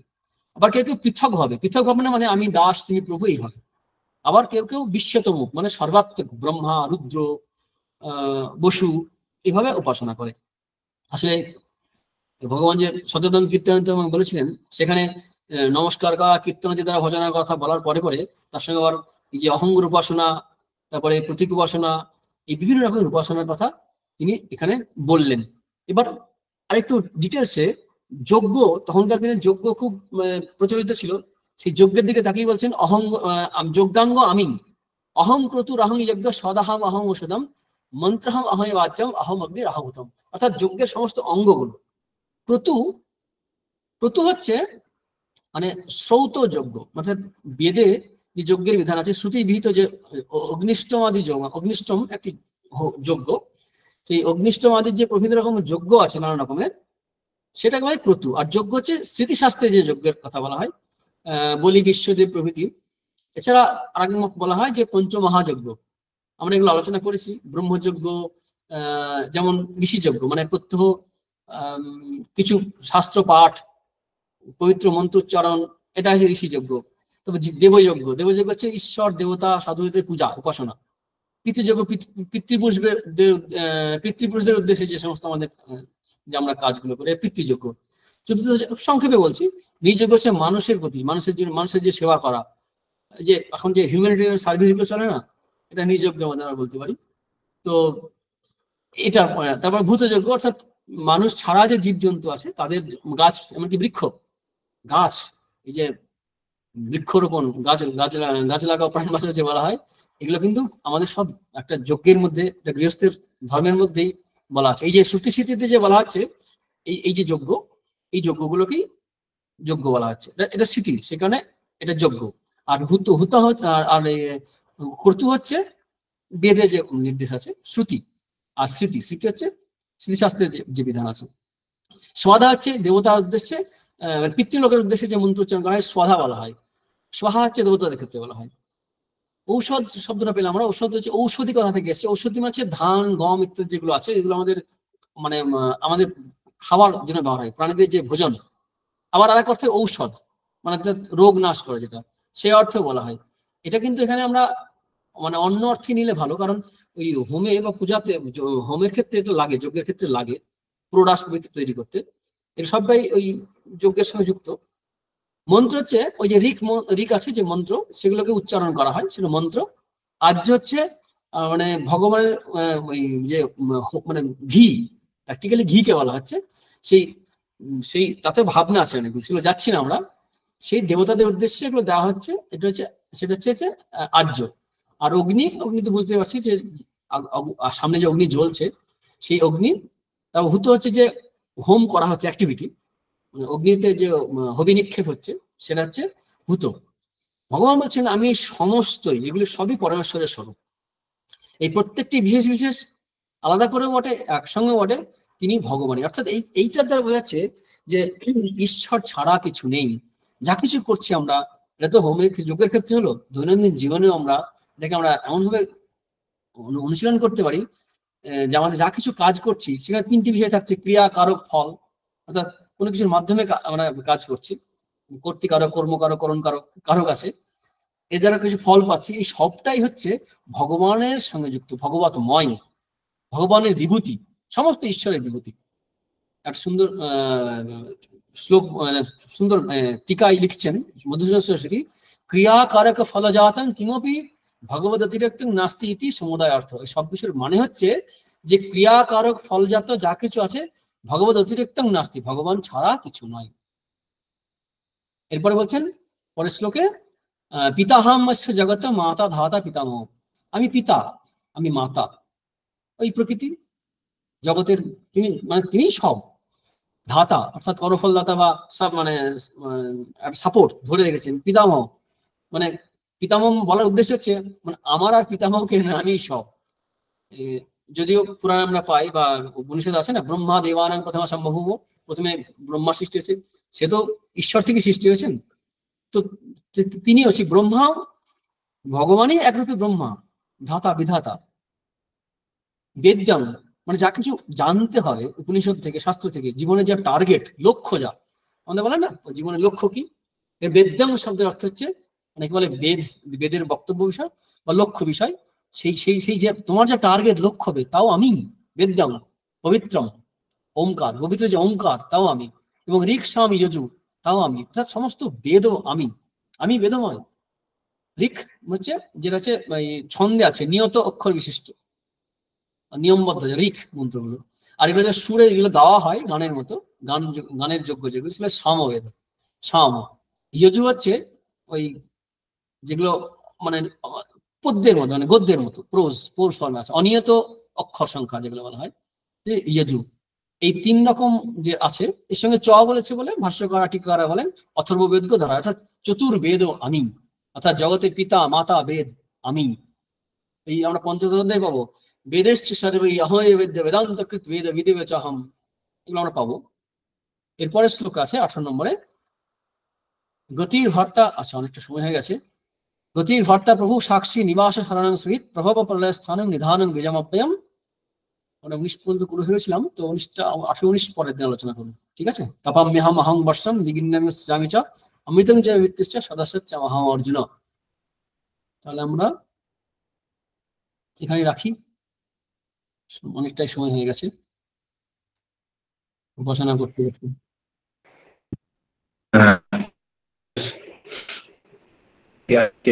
সাধারণত বিন্দুর উপর আলোচনা, একটা হচ্ছে উপাসনার স্বরূপ বা প্রকারের, এবং সেই সমস্ত কিছুর মূল যে মন, এই বিষয়টা মুখ্যত মহারাজ আজকে আমাদের খুব সুন্দরভাবে তুলে ধরলেন।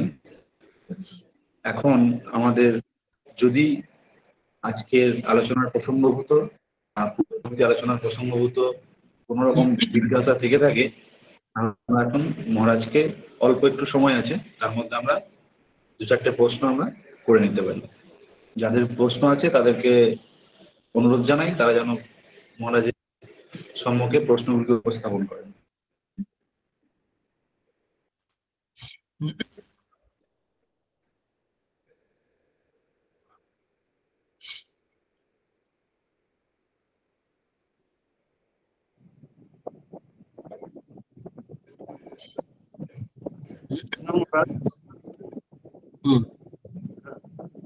আমার তো জিজ্ঞাসা ছিল উপাসনা প্রসঙ্গে, যে আলোচনা ছিল না, শালগ্রাম শিলায় যদি আমরা বিষ্ণুত্বের আরোপ করি তাহলে সেখানে বিষ্ণুত্ব লাভ হয়।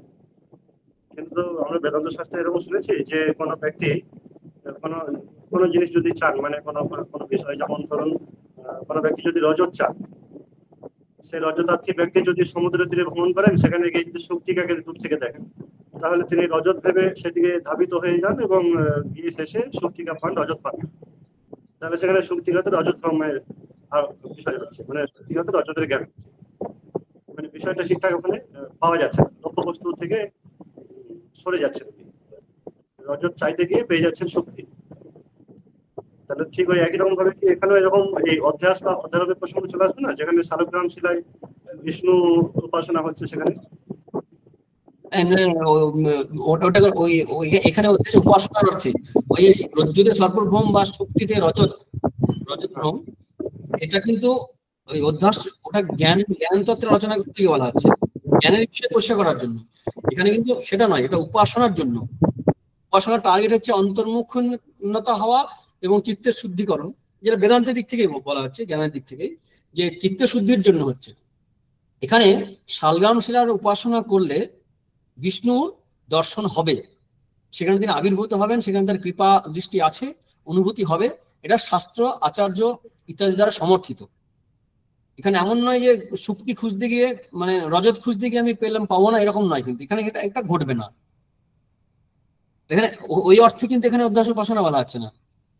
মানে অধ্যাস এই অর্থে যে নেই, তো সেটা একদম কিছুই মিল নেই। যেমন প্রতিমার ক্ষেত্রে বিষ্ণুর চোখ মুখ ইত্যাদির সঙ্গে মিল পাচ্ছে, এখানে কোনো মিলই খুঁজে পাচ্ছে না, ওই রজ্জুতে সর্পের মতোই খানিকটা যেন। কিন্তু এখানে কিন্তু ঘটনা তা ঘটছে না, এখানে ঈশ্বরের আবির্ভাব হচ্ছে। মানে শিবলিঙ্গে শিবের পূজা করতে করতে শিবের আবির্ভাব হয় ওখানে। উপাসনার এটা পার্থক্য আছে।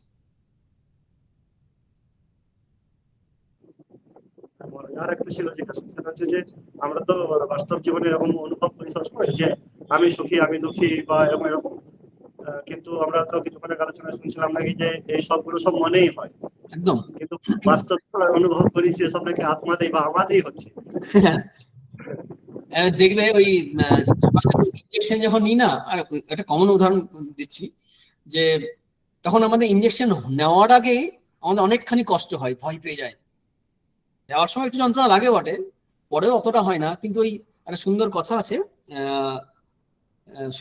কবি সুরেন্দ্রনাথ মজুমদার মনে হয় লিখছেন যে, যত সুখ কল্পনায়, যত দুঃখ আশঙ্কায়, কার্যকালে না হয় তেমন, চিরদিন ভাবি ব্যগ্র মানবের মন। মানে যত সুখ কল্পনায়, আমাদের কল্পনাতে আমাদের সুখ হয়, আশঙ্কায় আমরা কষ্ট পাই, টেনশন নিয়ে একদম যাতা অবস্থা। মনটাতে খুব ইম্পর্টেন্ট ফ্যাক্টর। মানে জ্ঞান মনে হয়, উপাসনা মনে হয়, ভুল চিন্তা মনে হয়, পাপ কর্ম চিন্তার মনে হয়, সবকিছু মনে হচ্ছে। মনে অনুষ্ঠান কারণাং বান্ধবাংশ, এই মন আমাদের তন্মনা সাধনা কার্যম প্রয়ত্ন মুখ শোনা আছে এরকম। বিশুদ্ধ মুক্তি করা ফালায়াতে শঙ্করাচার্য বলছেন যে সেখানে মনটা শুদ্ধন করতে হবে, খুব চেষ্টা করতে হবে। এটা একটা কাজ, লাইফ লং, জন্ম জন্মান্তরের প্রসেস। এটা একজনও নয়, হয়তো ওই কামনা বাসনা দূর হয়ে যাবে। জাগতিক ইহজগতিক বাসনা, লৌকিক বৈদিক বাসনা, অর্থাৎ বৈদিক মানে যেমন কি অশ্বমেধ যজ্ঞের কথা আছে, অশ্বমেধ যজ্ঞের যে বর্ণনা আছে সেখানে উপাসনার দ্বারাও কেউ পেতে পারে। আর যে বৃহদারণ্যক প্রথম দিকে আছে, নিজে অশ্ব কল্পনা করা, নিজেকে দিগমন্ডলকে, এসব আছে, বিশাল বিশাল ভাবনা কল্পনা আছে। তো তার দ্বারা কি হয়, স্বর্গে যাবে, সেখানে ব্রহ্মলোকে যাবে, সেখান থেকেও সিনে পুণ্যে মর্তলোকে বিশুদ্ধি, সেখানে ফিরে আসতে হবে। ওখানে দেখাচ্ছে যে তুমি যেখানে যাও না কেন, সে অনন্তের তুলনায় সমস্ত কালটাই অনিত্য, আমাকে ফিরে আসতে হবে তোমাকে। সেখানেই নবম অধ্যায়ে ভগবান কিছু কয়েকটা শ্লোক পরেই বলবেন, অনিত্য অসুখম লোকম ইমাম প্রাপ্য ভজস্বমাম। মানে নবম অধ্যায় অসাধারণ অধ্যায়, বিভিন্ন বিষয় ওখানে মানে ভরা আছে, মানে জ্ঞান ভক্তি সব, বলে না চুস করে ভরা ভরা হওয়া হয়, সেরকম আর কি। ঠিক আছে।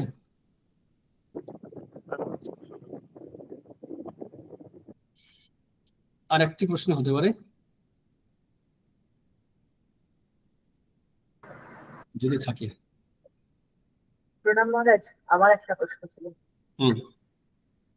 আমি ঠিক শুনেছি কিনা এটা আমার নিজেরই কনফিউশন মনে হলো, যেন আপনি বললেন ভক্তি হচ্ছে উপাসনার প্রকার।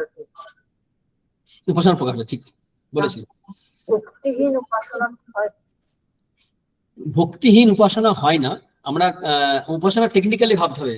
ওই কবি বা লেখক যেভাবে বর্ণনা করার সময় ভক্তিবিহীন পূজা আয়োজন বা উপাসনা টেকনিক্যালি যেটা মাথায় রাখতে হবে। উপাসনা বলতে শুধু পূজাকে বুঝে আমি, তাহলে কিন্তু ভক্তিহীন পূজা হয়, উপাসনা হয়।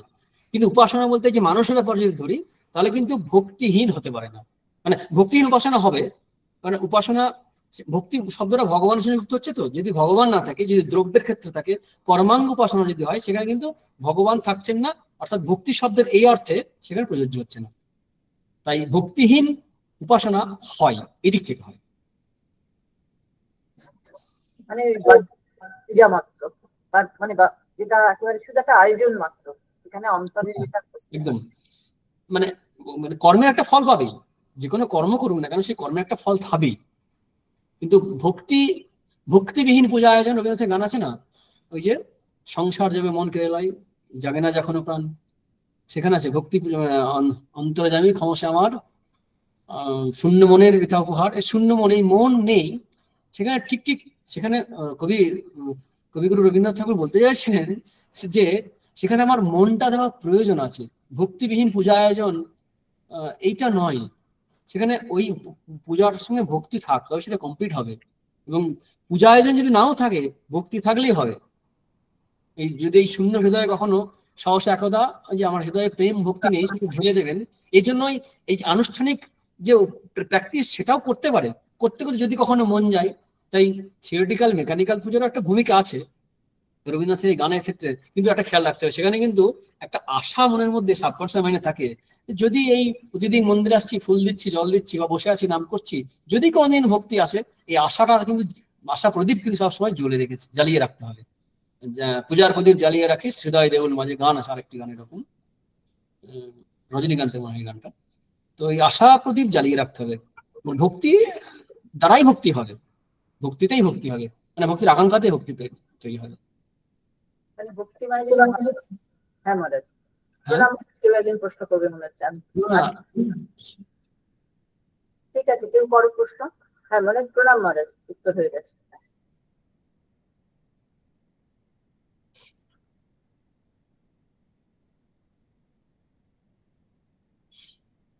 সন্দীপ, প্রশ্নান্তরম অস্তি বা? আমার একটা প্রশ্ন ছিল, যদি তোমার কথাগুলো না আটকে যাচ্ছে সন্দীপ, ওই ছবি তো আটকে যাচ্ছে, কথাগুলো মাঝে মাঝে হয়তো নেটওয়ার্কের প্রবলেম মনে হচ্ছে, শুনতে পাচ্ছি। হ্যাঁ এবার শোনাচ্ছি, এবার শুনছি।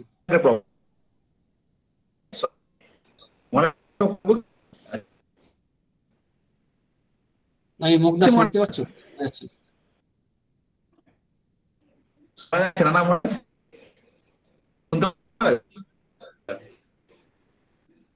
লিখে দাও, ক্যামেরাটা একটু অফ করতে ভালো হবে। লিখে দাও, নাহলে পরে আমাকে বলো, হাঁটতে হাঁটতে আলোচনা করে দেবো, ঠিক আছে? শোনা যাচ্ছে? হ্যাঁ বলো, শোনা যাচ্ছে। হ্যাঁ মহারাজ, আপনি যেটা বললেন, হ্যাঁ, কর্ম আর উপাসনার মধ্যে একটা পার্থক্য আমি একটা জায়গায় বললেন, আমি ঠিক মানে বুঝতে পারলাম না। হ্যাঁ, তো যদি একবার ওই জায়গাটা একটু রিপিট। বলছি, কর্ম হচ্ছে মনের ব্যাপার নেই, মন ছাড়া যা কিছু মুভমেন্ট হচ্ছে, অর্থাৎ মুখ কথা বলছি, মন্ত্রোচ্চারণ করছি, হাত পানের কাজ করছি, এই পেনটা আমি তুললাম বা স্টেপলারটা আমি তুলছি, এটা কাজ। এই বলছি, এই যে পেন বললাম, এটা সবটা কাজ। অর্থাৎ ভার্বাল এবং ফিজিক্যাল অ্যাকশনটা হচ্ছে কাজ, কর্ম। উপাসনা মনে, আমি মনে মনে ভাবছি, আমি পেনটা তুললাম, মনে মনে ভাবছি, যদি সত্যি যদি ভাবি, সেটা মানে উদাহরণ কিন্তু একবারে একই নয় কিন্তু, তাহলে সেটা উপাসনা, ঠিক আছে? কিন্তু মহারাজ, আপনি আগে বলেছিলেন যে কর্ম তো আমরা 3 ভাবেই করতে পারি, কায়েন, মনসা এবং বচসা। তাহলে এটা কোথাও একটা অন্তর্ভাব হয়ে যাচ্ছে না মহারাজ? অন্তর্ভাব হচ্ছে, এই যে হ্যাঁ, এটা এটা যখন উপাসনার প্রসঙ্গ আসছে, মানে সত্যি কথা বলতে গেলে সোহমবাদী, যে শ্রীরামকৃষ্ণের কথা মধ্যে আছে, সোহমবাদী আমি সেই চিন্তাও কর্ম, কর্ম ছাড়বার জন্য নয়, সবকেই কর্ম বলা হয়। কিন্তু বিশেষভাবে যখন আবার আলোচনা করা হয় উপাসনাকে আলাদা করার জন্য, শুধু মনের জগতে যে অ্যাক্টিভিটিস, সেটাকে উপাসনার মধ্যে আনা হচ্ছে, শাস্ত্রভিত্তিক, আর বাকিটাকে কর্মে ভাগ করা হচ্ছে। এটাকে মানুষ ব্যাপারটাকেই শুধুমাত্র উপাসনার মধ্যে আনা হচ্ছে। উপাসনাও কিন্তু করতে গেলে ট্র্যাডিশনাল যে কর্মযোগ, মানে জ্ঞানযোগ, অর্থাৎ অদ্বৈতবাদ, তারা কিন্তু সবটাই কর্ম বলছে। কারণ মনও তো একটা অ্যাক্টিভিটি করছে, চিন্তাও একটা কর্ম, সেখানে ধ্যান ধাতা ধেয় আছে, সেটাকেও কর্ম বলা হচ্ছে। সেখানে জ্ঞানের রাজ্যে কর্মের প্রবেশাধিকার নেই, সেখানে তারা বলছেন। কিন্তু তবু এই কর্মের মধ্যে দুটো ভাগ করা হয়েছে, মানে স্পেসিফিক্যালি বাচিক এবং শারীরিক যে কর্ম, সেটাকে কর্ম বলা হচ্ছে। আর মানসিক কর্মটাকেও, মানসিক কর্ম, মেন্টাল অ্যাক্টিভিটি, মানুষের ব্যাপার, ফিজিক্যাল ব্যাপার, এটা ব্যাপার কিন্তু মানুষের ব্যাপার আনি। তো মনেরটাকে আলাদা করে উপাসনা বলা হচ্ছে, ঠিক আছে? আমার সময়ও শেষ হয়ে এসেছে, ঠিক আছে? হ্যাঁ, সুন্দরভাবে বুঝলাম। এখন আমরা প্রায় ক্লাসের একদম শেষ মুহূর্তে এসে উপস্থিত হয়েছি। তাই আজকে আমাদের ক্লাসে যারা আমাদের সঙ্গে ছিলেন প্রথম থেকে শেষ পর্যন্ত, তাদেরকে আমার তরফ থেকে এবং বিনিশ্চয় পরিবারের পক্ষ থেকে আন্তরিক কৃতজ্ঞতা জানাই। এবং যিনি আমাদেরকে দিনের পর দিন অনন্ত পরিশ্রম করে আমাদেরকে গীতা জ্ঞান শুনিয়ে চলেছেন, সেই মহারাজকে আন্তরিক কৃতজ্ঞতা জানিয়ে এবং দিদিকেও প্রণাম জানিয়ে আজকে মহারাজকে সমাপ্তি।